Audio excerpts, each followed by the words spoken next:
Aku tidak pernah menyangka, hadiah pernikahan paling menyakitkan yang kuterima justru datang dari orang yang seharusnya menerimaku sebagai keluarga. Sebuah kotak sepatu bekas dilempar ke kakiku di depan banyak orang, dan aku disuruh membukanya sendirian di kamar. Saat aku tahu apa isinya, lututku lemas, dan air mataku jatuh tanpa bisa kutahan.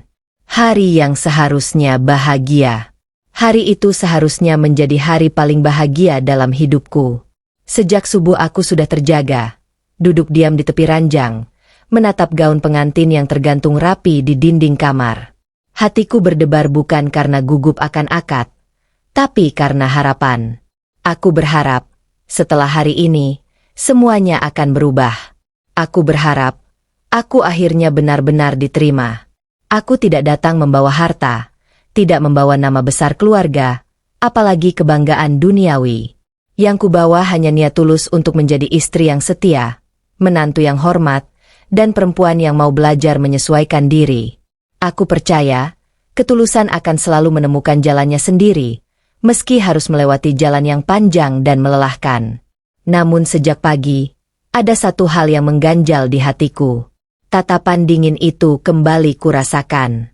Tatapan yang sama seperti pertama kali aku diperkenalkan sebagai calon istri. Tatapan yang membuat senyumku terasa berat, seolah aku sedang berdiri di tempat yang sejak awal tidak pernah benar-benar menginginkanku. Aku mencoba menenangkan diri. Aku berkata dalam hati bahwa hari ini bukan tentang siapa yang menyukaiku atau membenciku. Hari ini tentang janji suci. Tentang dua orang yang memilih berjalan bersama. Aku menarik napas dalam-dalam, merapikan kerudung, dan berdiri dengan senyum yang kupaksakan tetap utuh. Saat aku keluar dari kamar, suasana rumah sudah ramai. Keluarga besar berkumpul. Suara tawa dan obrolan terdengar di berbagai sudut. Namun di tengah keramaian itu, aku merasa sendirian. Setiap langkahku terasa diawasi, seolah aku sedang diuji, bukan dirayakan. Di sudut ruangan, aku melihat mertuaku. Wajahnya datar, tidak tersenyum, tidak pula menyapaku. Tatapannya singkat tapi cukup untuk membuat dadaku mengencang. Di saat itulah aku sadar, hari ini tidak akan semudah yang kubayangkan.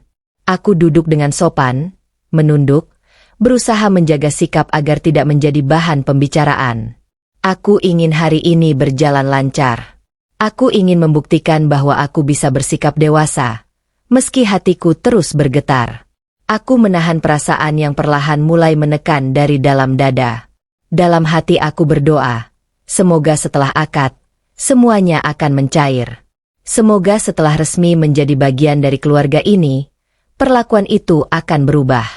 Aku menggenggam jemariku sendiri, mencoba menguatkan diri, tidak menyadari bahwa hari ini bukan hanya akan menguji kesabaranku, tapi juga akan mengubah cara pandangku tentang manusia. Dan tanpa kusadari, ini baru permulaan dari sesuatu yang jauh lebih menyakitkan dari yang pernah kubayangkan. Perasaan yang tak pernah salah. Sejak awal aku tahu, kehadiranku tidak pernah benar-benar diharapkan. Bahkan sebelum hari pernikahan tiba, bisik-bisik itu sudah sering kudengar. Tentang bagaimana aku dianggap tidak sepadan. Tentang bagaimana keluargaku dianggap terlalu sederhana. Aku memilih diam, karena aku percaya, tidak semua hal perlu dibalas dengan kata-kata. Aku mencoba meyakinkan diriku bahwa semua ini hanyalah perasaanku saja. Mungkin aku terlalu sensitif. Mungkin aku hanya lelah. Aku menenangkan hati dengan berpikir bahwa setelah menikah, segalanya akan membaik. Bahwa status sebagai istri akan mengubah caraku dipandang. Namun setiap tatapan dingin itu datang, keyakinanku perlahan retak. Bukan karena aku lemah, tapi karena manusia manapun pasti merasa sakit ketika diperlakukan seolah tidak layak berada di sebuah keluarga. Aku tidak pernah membantah, tidak pernah melawan. Aku memilih menunduk, memilih tersenyum, memilih sabar. Bukan karena aku tidak mampu membela diri, tapi karena aku tidak ingin menambah luka di tempat yang sudah terasa asing.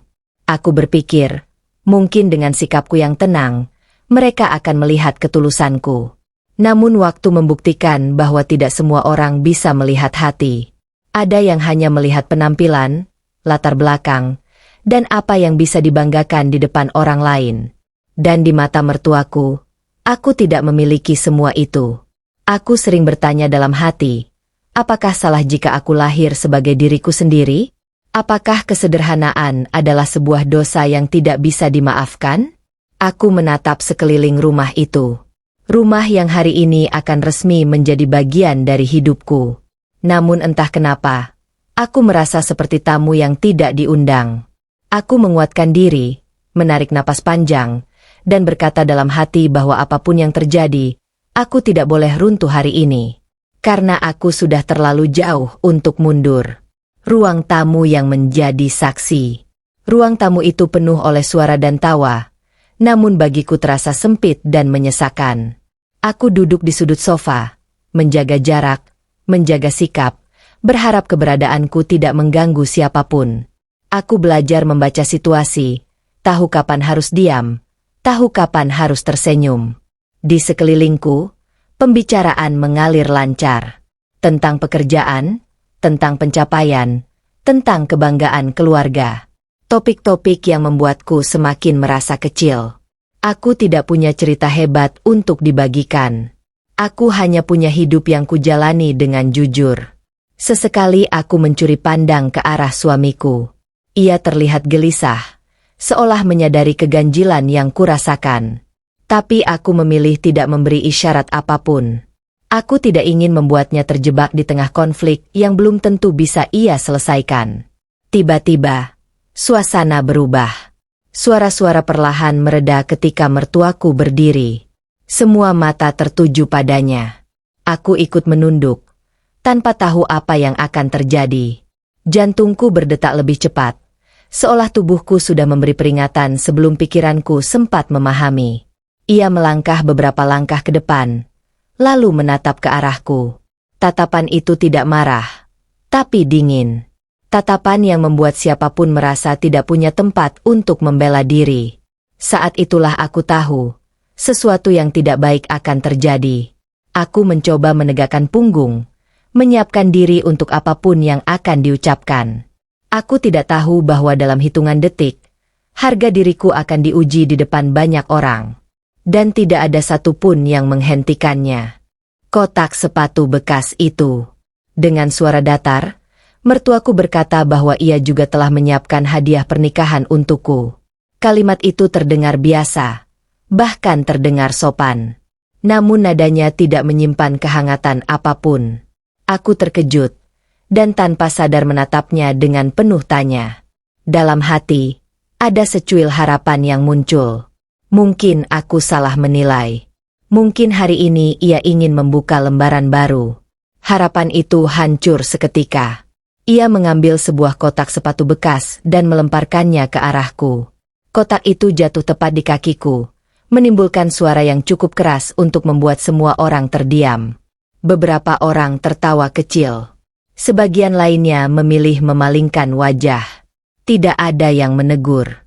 Tidak ada yang membela. Aku menunduk, bukan karena kalah, tapi karena malu yang tak bisa kugambarkan dengan kata-kata. Tanganku gemetar saat memungut kotak itu. Dadaku terasa panas, mataku perih. Tapi aku menolak menangis di hadapan mereka. Aku tidak akan memberi kepuasan itu. Aku mendengar suaraku sendiri mengucapkan terima kasih, meski hampir tidak terdengar. Suamiku bergerak, hendak bicara, namun aku menggeleng pelan. Aku tidak ingin hari ini berubah menjadi medan perang. Aku belum tahu bahwa kotak sepatu bekas itu bukan sekadar penghinaan, tapi awal dari kebenaran yang selama ini tersembunyi. Malu yang kutelan sendiri. Aku masih berdiri di tempat yang sama, memegang kotak sepatu bekas itu dengan tangan gemetar. Ruang tamu kembali dipenuhi suara, seolah apa yang baru saja terjadi hanyalah hal sepele. Tidak ada yang mendekat, tidak ada yang bertanya apakah aku baik-baik saja. Aku berdiri sendiri di tengah keramaian yang terasa asing. Dadaku sesak. Aku ingin pergi. Aku ingin menghilang dari ruangan itu. Namun kakiku terasa berat, seolah menolak melangkah. Aku tidak ingin terlihat lemah. Aku tidak ingin orang-orang itu melihat air mata yang sudah menggenang di pelupuk mataku. Aku menarik napas dalam-dalam, berusaha menegakkan punggung, dan meyakinkan diri bahwa aku masih punya harga diri meski sedang diinjak. Aku tidak datang ke rumah ini untuk menangis di hadapan mereka. Aku berjalan kembali ke tempat duduk dengan langkah pelan. Setiap pasang mata terasa seperti jarum yang menusuk. Aku duduk, menunduk, dan memeluk kotak itu erat-erat, seolah itu satu-satunya benda yang bisa kugenggam agar aku tidak runtuh. Suamiku duduk di sampingku. Aku bisa merasakan amarahnya, kegelisahannya, namun aku tidak menoleh. Aku tahu jika aku menatapnya, air mataku akan jatuh. Dan aku belum siap untuk itu. Dalam hati aku berkata, bertahanlah sedikit lagi. Hanya hari ini. Setelah itu, semuanya bisa kupikirkan kembali. Aku mencoba memejamkan mata sejenak. Aku ingin menenangkan diri. Aku ingin meyakinkan hatiku bahwa aku masih kuat. Namun perasaan malu itu terus menekan. Semakin dalam, semakin perih. Dan di saat itulah, suara dingin itu kembali terdengar. Perintah yang tak kulupakan. Mertuaku menatap ke arahku lagi. Kali ini lebih lama. Ia berkata dengan nada datar, tanpa emosi, bahwa aku tidak perlu membuka kotak itu sekarang. Ia menyuruhku membawanya ke kamar dan membukanya sendiri nanti. Kalimat itu terdengar sederhana. Namun bagiku, kalimat itu seperti perintah yang menusuk. Seolah apa yang ada di dalam kotak itu terlalu memalukan untuk dilihat orang lain. Seolah aku memang pantas menerima sesuatu yang tidak layak dipamerkan. Aku mengangguk pelan. Aku tidak membantah. Aku tidak bertanya. Aku hanya ingin ini cepat berakhir. Aku berdiri perlahan, membawa kotak itu dengan kedua tangan. Rasanya berat, bukan karena isinya, tapi karena maknanya. Setiap langkah menuju kamar terasa seperti berjalan membawa beban yang tak terlihat. Di belakangku, aku bisa merasakan tatapan suamiku yang penuh tanya dan marah. Namun aku tetap melangkah. Aku tidak ingin ia ikut terluka oleh perlakuan yang kuterima. Aku masuk ke kamar dan menutup pintu perlahan, seolah aku sedang menutup dunia di luar sana. Aku berdiri di dalam kamar, sendirian. Suasana sunyi. Hanya suara napasku sendiri yang terdengar. Aku meletakkan kotak itu di atas ranjang dan menatapnya lama. Hatiku berdebar, bukan karena penasaran, tapi karena takut. Malam dan kotak itu. Malam datang perlahan. Setelah semua acara selesai, aku kembali ke kamar. Kotak sepatu itu masih berada di tempat yang sama. Seolah menungguku. Aku duduk di tepi ranjang, menatapnya dengan perasaan campur aduk. Aku berpikir untuk membuangnya saja. Aku tidak ingin mengingat kejadian siang tadi. Aku ingin melupakan semuanya. Namun ada sesuatu di dalam diriku yang menahan tangan ini. Seperti ada suara kecil yang berkata, "Bukalah." Dengan napas berat, aku membuka kotak itu perlahan. Di dalamnya tidak ada barang murahan seperti yang kubayangkan. Tidak ada ejekan. Tidak ada benda hina. Yang ada justru sebuah kunci berwarna emas, sebuah amplop coklat tua, dan selembar surat yang terlihat sudah lama disimpan. Aku terdiam. Jantungku berdetak kencang. Tanganku gemetar saat mengambil surat itu. Aku tidak tahu bahwa malam ini akan mengubah segalanya. Aku membuka surat itu perlahan, membaca baris demi baris dengan napas yang semakin tidak teratur. Air mataku mulai jatuh bahkan sebelum aku selesai membacanya.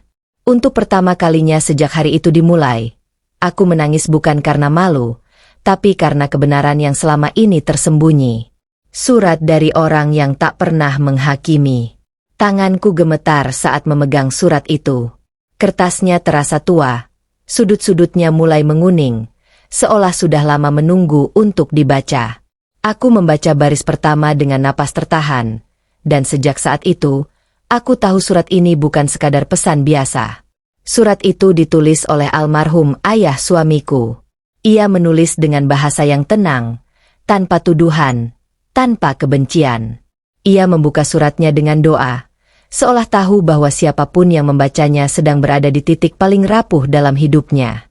Aku membaca perlahan, takut melewatkan satu kata pun. Setiap kalimatnya terasa seperti pelukan hangat dari seseorang yang tidak pernah menilainya dari penampilan, latar belakang, atau apapun yang tidak kumiliki. Ia menulis bahwa sejak pertama kali melihatku, ia sudah tahu bahwa hidupku tidak akan mudah di keluarga itu.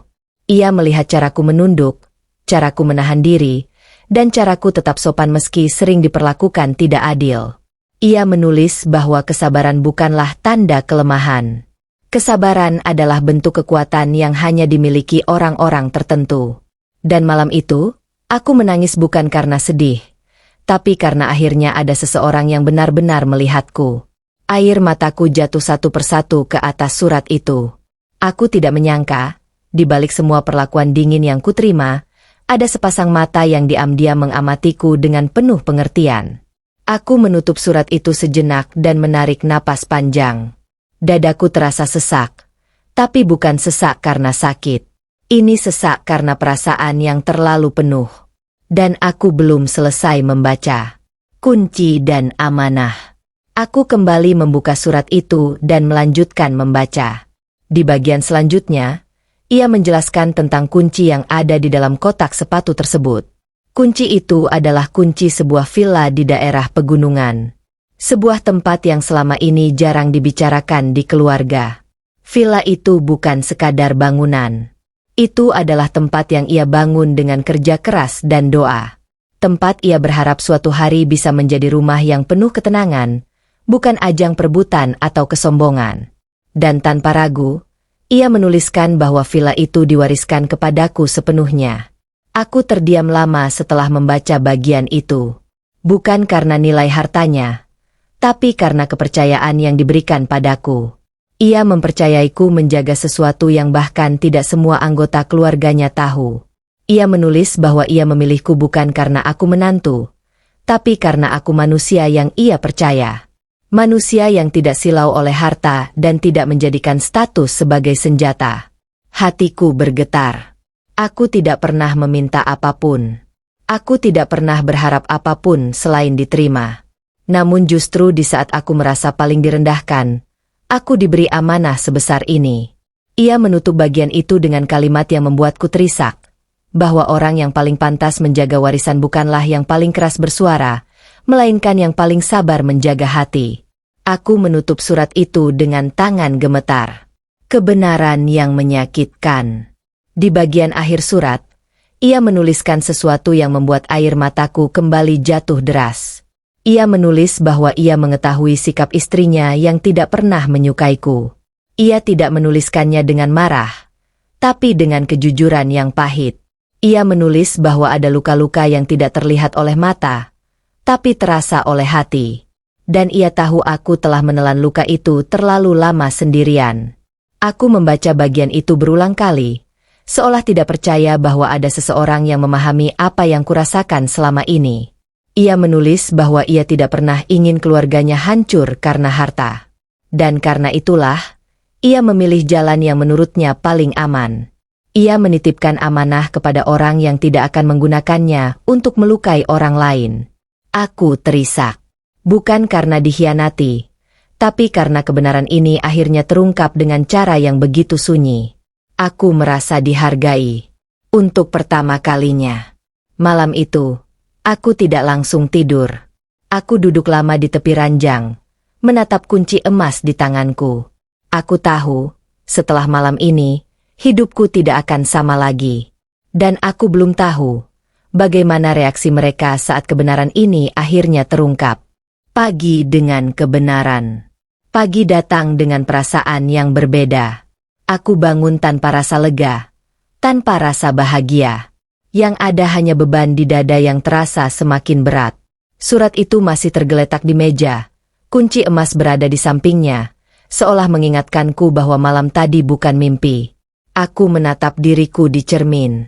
Wajahku tampak lelah, mataku sembab, tapi ada sesuatu yang berubah. Ada ketenangan aneh yang muncul, seolah aku akhirnya berdiri di atas kebenaran yang selama ini tersembunyi. Aku tahu, hari ini aku tidak bisa lagi diam. Aku mengambil surat itu dengan hati-hati, melipatnya kembali, dan memasukkannya ke dalam amplop. Tanganku masih gemetar. Tapi langkahku sudah mantap. Aku tidak ingin menggunakan surat ini sebagai senjata. Aku hanya ingin kebenaran dibaca oleh orang yang selama ini merendahkanku. Saat aku melangkah keluar kamar, aku menarik napas panjang. Setiap langkah terasa berat. Namun aku tahu aku tidak boleh mundur.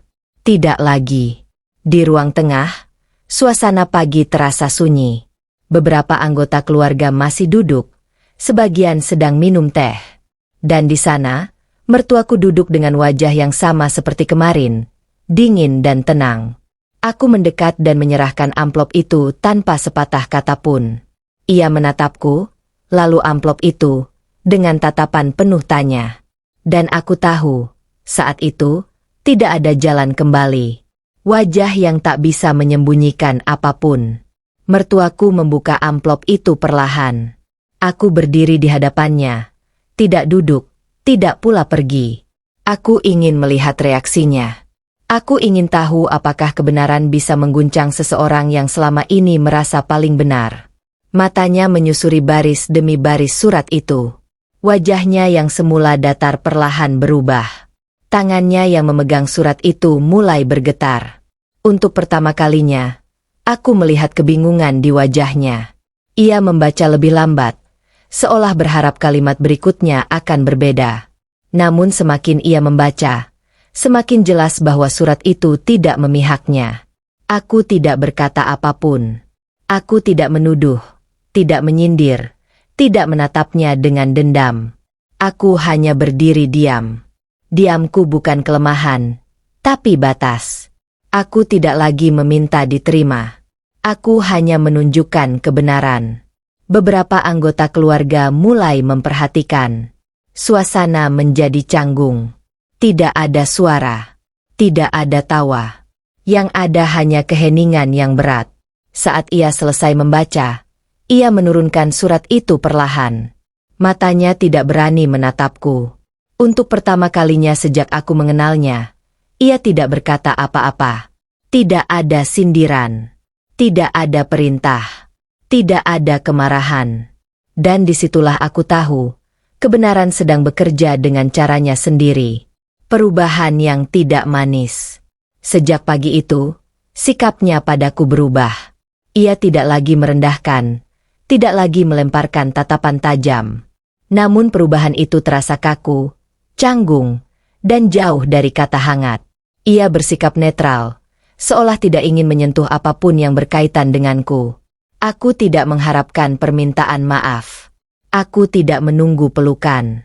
Aku hanya ingin batas yang jelas. Dan batas itu akhirnya ada. Di hadapan keluarga, ia tidak lagi menjadikanku sasaran. Dan itu saja sudah cukup bagiku. Suamiku memperhatikan perubahan itu. Ia tidak bertanya banyak. Ia hanya menggenggam tanganku lebih erat dari biasanya. Seolah mengerti bahwa aku telah melalui sesuatu yang tidak mudah. Aku tersenyum kecil padanya. Senyum yang bukan tentang kemenangan, tapi tentang bertahan. Aku tahu, hubungan ini tidak akan pernah menjadi hangat. Tapi setidaknya, aku tidak lagi diinjak. Aku belajar satu hal penting hari itu. Tidak semua perubahan terasa manis. Ada perubahan yang datang tanpa pelukan, tanpa kata maaf, tapi tetap membawa keadilan. Dan terkadang, itu sudah lebih dari cukup. Pelajaran yang tak pernah kutulis. Setelah semua itu terjadi, hidup berjalan seperti biasa. Tidak ada perayaan. Tidak ada pengakuan. Hari-hari tetap diisi dengan rutinitas yang sama. Namun ada satu hal yang berubah dalam diriku. Aku tidak lagi merasa kecil di rumah ini. Aku tidak lagi menunduk karena takut. Aku berdiri dengan caraku sendiri. Aku menyadari bahwa selama ini aku terlalu sibuk ingin diterima, sampai lupa bahwa aku juga berhak dihormati. Aku pikir kesabaran berarti menahan segalanya, padahal kesabaran juga berarti tahu kapan harus berhenti membiarkan diri dilukai. Aku tidak membenci siapapun. Aku tidak menyimpan dendam. Aku hanya belajar bahwa menjaga hati sendiri adalah tanggung jawab yang tidak boleh diserahkan pada siapapun. Aku belajar bahwa tidak semua luka perlu diumumkan. Ada luka yang cukup kita pahami sendiri, agar kita tidak mengulang kesalahan yang sama. Aku berhenti berharap pada pengakuan orang lain, dan mulai percaya pada nilai diriku sendiri.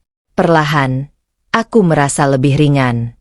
Bukan karena masalahnya hilang, tapi karena aku tidak lagi memikulnya sendirian. Aku punya diriku sendiri. Dan itu cukup. Makna kotak sepatu bekas.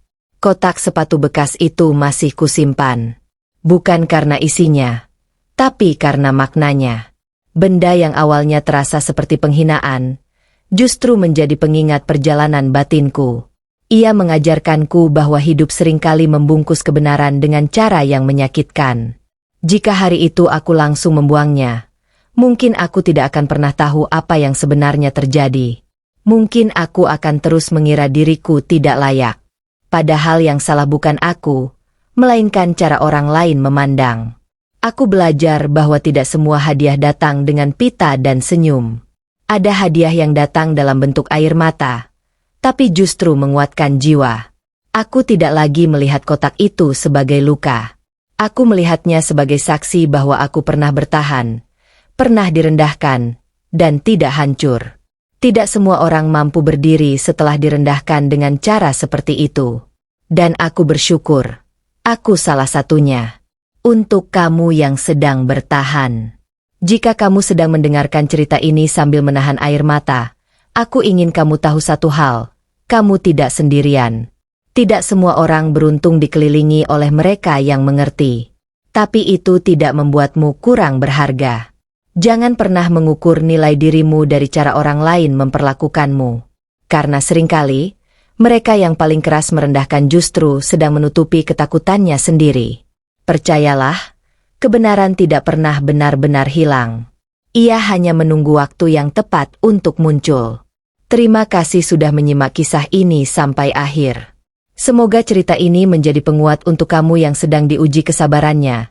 Dan pengingat bahwa bertahan dengan hati yang bersih adalah bentuk keberanian paling sunyi.